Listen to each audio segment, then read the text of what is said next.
Growing up as a person of color, you always look around and you think, how are people going to perceive me? How is my skin color going to impact me? What is this going to do to my life? And with time, you do learn what it does. And it's disappointing to see how people around you perceive you. And these are our stories. In high school specifically, there were times we would read books in English classes that had the N-word in it, and for some odd reason, the teacher would be like, oh, this book has the N-word in it. If you feel so inclined to say it, you can, because it's part of the book. And I just remember the way that everyone would look at me as if I was the one who gave her permission to say that. Was so stupid. And then there were times where that would happen and people would say the N-word and they would look right at me while saying it. Or there were just times where people would try to make me feel bad about myself because of my race. But it was more so just kind of being outcasted, I guess, and not really having a place of belonging, because I was the only Asian kid when I graduated high school in my high school. So it was just me, and it's not that I didn't have friends or anything, but it more so was not fitting in with the way of thinking with the rest of my peers and my classmates, except for the few. And it was a lot of just insecurity in my own identity because everyone was the same back home. I grew up mixed, and lots of people accepted me and my family and my sisters and my dad because we were good black people and because we acted the way that society wanted us to. But it felt really constraining to act like that and to try to fit into norms that I shouldn't have had to think about as a middle schooler, high schooler, elementary schooler even. And it was a lot to deal with at that young age. And where I always had to fight to be in those advanced classes because I was always told that, oh, you can't be in those classes for whatever reasons, when they were like, your scores don't match up and everything, when in reality that wasn't the case.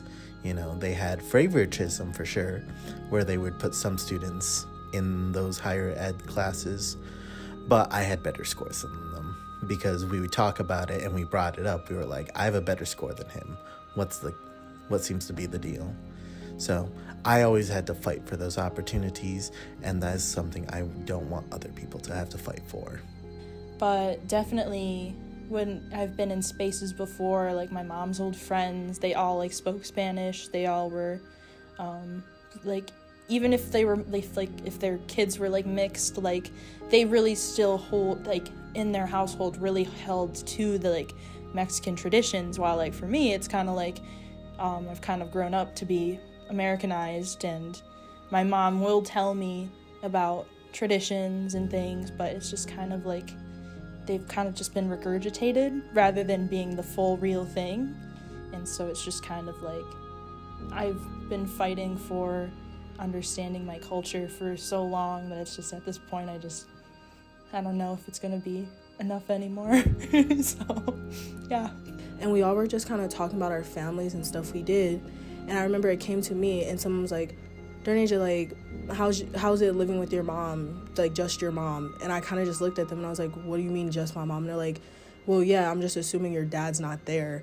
And I kind of just stared at them and I was like, why would you assume that? And in their head, which I don't even blame them 100%, but they very much just assume every black person doesn't have a dad or something, or that their dad left. And I just remember how mad that made me that was the first thing they assumed instead of talking to me about it, because they had asked me or just literally let me speak about it. I would have said my dad works a 9-to-5 job and that I'd see him later that day because him and my parents were still together. And it's just so frustrating that a lot of people just assume that about black people, because it doesn't just, people can leave, your dad or mom can leave, but it's not just people of color.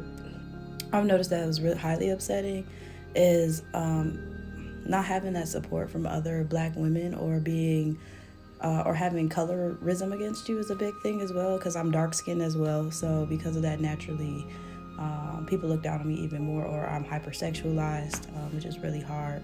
The newest version of racism I'm facing is like microaggressions and passive aggressiveness. I'm used to very blunt racist things in my face or being hypersexualized. So I'm like, okay, like I can call people out on that, but the microaggressions, the, oh, you're taking too long, or the, oh, I didn't know if it was working, like you could wait 10 seconds, or being thought of as aggressive because I'm quiet sometimes, or I'm very confident in myself. People can take that as me being the angry Black woman, or like, oh, I'm surprised you're so nice. And I've never done anything for anybody to feel that I'm not nice. It's just because of my positionality. Yeah. My mom's side of the family is white, and then my dad's side of the family is Hispanic. I have never really gotten to meet my dad's side of the family, but from how they have interacted with us over like social media, they don't really understand who I am, and they don't really accept my brother and I because we're mixed. Because I wasn't raised in a traditional Hispanic household, I have been more like subjected to the white side and how I need to like fit into that. And then my mom's side of the family, they've always like over-sexualized me and made like really rude comments just about like how I was an anchor baby and that like my dad should go back to his home country, and just all these like random little comments, because my brother and I are one of the few in the family that are not white, and he's more white passing than I am, so he doesn't really get as much, but I mostly get a lot more hate than he does. We don't talk to that side of the family anymore because of stuff that happened a few years ago, where they pretty much said that all the Mexicans in the family should be put up on a shooting block and need to be shot. When I was in elementary school, I was part of a Hispanic friend group, and during lunch, sometimes we would speak in Spanish and talk to each other and laugh and, be happy or whatever. And some white females on the other side of the table decided to tell one of the TAs that we were talking about them poorly, even though they did not understand what we were saying, and they got us in trouble for no reason. And I thought that was probably the first experience I had with like someone being racist, like, and I didn't even understand what racism was at the time. So it's still definitely shown up in a few different ways throughout my life. Growing up, it always looked like microaggressions from like people I went to school with, or even like adults, like family, like the white part of my family saying stuff kind of like, when I was younger, it would always be doing like kind of like the fake war cries with the hand over the mouth, or calling me an Indian, or just kind of like Pocahontas, or just stuff like that. But as I kind of got older, it kind of became more deeper and